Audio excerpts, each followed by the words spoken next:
Golfer's elbow में अंदर की तरफ पेन होता है, टेनिस एल्बो होता है उसमें बाहर की तरफ पेन होता है। अब मैम ये दोनों है ना टेंडिनाइटिस। तो टेंडिनाइटिस क्या चीज़ होती है कि जो हमारी मसल्स होती है ना वो टेंडन में कन्वर्ट होती है, और जो टेंडन है वो बोन में जुड़ते हैं। तो जो हमारी फोर आर्म की मसल्स है कन्वर्ट हो रही है टेंडन, और टेंडन बोन में जुड़ रहे हैं।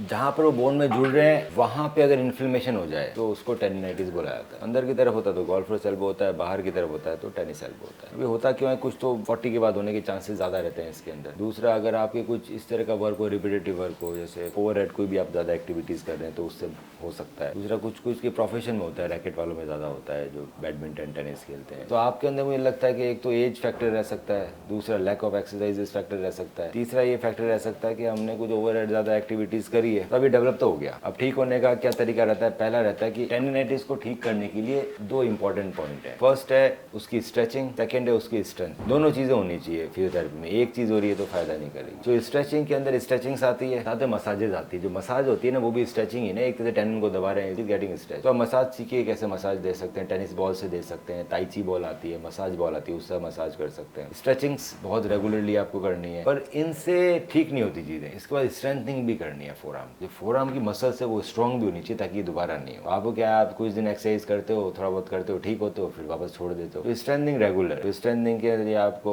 डंबल से भी कर सकते हैं, थेराबैंड से भी कर सकते हैं, रोटेशनल स्ट्रेंथनिंग हम रॉड से भी कर सकते हैं। तो बहुत तरह की अलग अलग स्ट्रेंथनिंग रहती है, तो उसको इंक्रीज करना बहुत जरूरी है। तो आज जो आपको एक्सरसाइज बताएंगे दोनों विद मसाजेज, उसको हमें हर 15-15 दिन में इंक्रीज करनी है उसकी इंटेंसिटी, तब जाके वो ठीक होने की उम्मीद होती है। उसके बाद इसको हम एडिशनली और क्या कर सकते हैं कि हम ड्राई नीडलिंग कर सकते हैं वहाँ पर एक्टिवेट करने के लिए टेंडन को। उसके अलावा और बहुत सारे थेरेपीज होती है जो फिजियोथेरेपी वाले करते हैं, वो भी चीजों को एक्टिवेट करते हैं। इसके बाद भी अगर ठीक नहीं हो रहा है तो फिर आता है इंजेक्टेबल। इंजेक्टेबल्स में एक होता है स्टेरॉइड। तो स्टेरॉइड देते हैं और ये साथ में चालू करते हैं, कई बार ठीक हो जाता है। स्टेरॉइड में प्रॉब्लम ये रहती है कि एक तो रिपीटेड नहीं दे सकते आप स्टेरॉइड। आपने एक बार दिया तो बार बार भी नहीं लगा सकते, वो टेंडन उखड़ जाए। दूसरा, उसमें ना स्किन डिस्कलरेशन होता है। तो जैसे अगर मैंने यहाँ लगाया तो ऑब्वियसली मैं लगाऊंगा तो कुछ तो स्किन पे आएगा ही ना, तो जहाँ पे भी स्किन आएगा वो धब्बा बना देगा। कुछ लोगों को वो चीजें पसंद नहीं आती कि मेरी स्किन में यहाँ पर धब्बा हो गया। वो टेम्परेरी भी होता है, परमानेंट भी होता है। उससे बेटर इंजेक्शन रहते हैं, वो रहते हैं पीआरपी, प्लेटलेट रिच प्लाज्मा। वो हम आपके ब्लड से ही बनाते हैं। आपके ब्लड से हम प्लाज्मा और प्लेटलेट्स अलग निकालते हैं स्पेशल वायल में, पीआरपी वायल में। तो पीआरपी वायल की क्वालिटी अच्छी होनी चाहिए। ग्लास ट्यूब में बनाते हैं, मतलब बहुत से अलग अलग क्वालिटी होती है। We have to use a good quality PRP vial. वो जब इंजेक्ट करते हैं आपके टेंडन के अराउंड, टेंडन शीट में, तो वो प्लेटलेट्स ग्रोथ फैक्टर वहाँ पर स्टिमुलेट करते हैं दोबारा रीजनरेशन को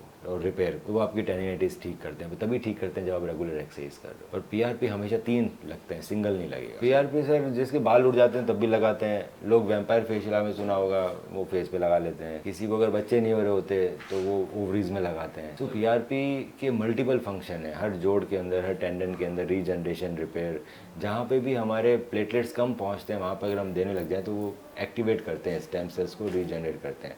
क्योंकि ये खुद का बॉडी का सेल है, ये कोई दवाई तो है नहीं। तो बॉडी का सेल है जिसका काम ही रीजनरेट करना है। तो जहाँ भी हमें रिपेयर और रीजनरेशन की जरूरत है वहाँ पे ये आपकी हेल्प करेगा। प्लेटलेट और प्लाज्मा, ब्लड से उनको अलग निकाला जाता है, डेवलप नहीं किया जाता। ब्लड को एक पीआरपी वायल में डाला जाता है, उसको सेंट्रीफ्यूज किया जाता है, तो नीचे आरबीसी डब्ल्यूबीसी नीचे से रह जाते हैं, प्लेटलेट प्लाज्मा ऊपर आ जाते हैं। आरबीसी डब्ल्यूबीसी अगर इंजेक्ट करूंगा तो साइड इफेक्ट ज्यादा आएंगे, पॉजिटिव इफेक्ट कम आएंगे। तो हमें ब्लड को सेपरेट करना, जो उसके काम की चीज है येलो रंग की, वो इंजेक्ट करना। तो अब पेशेंट को पीआरपी चाहिए नहीं चाहिए वो पेशेंट डिसाइड करता है। कैसे डिसाइड करता है? अगर आपको लगता है कि आपने भरपूर एक्सरसाइज कर ली फिर भी आपको असर नहीं पड़ रहा, तो second stage is PRP. PRP के बाद भी ठीक नहीं हो रहा है, then third stage is surgery. मेरी सजेशन ये है कि अगर आप एक्सरसाइज से थक गए हो तो हम पीआरपी बारे में सोच सकते हैं। पीआरपी डेफिनेटली कोई नुकसान नहीं करेगा। पीआरपी तो आपके ब्लड से बना है, कोई नुकसान नहीं है, कोई ऑपरेशन नहीं है, कुछ नहीं है।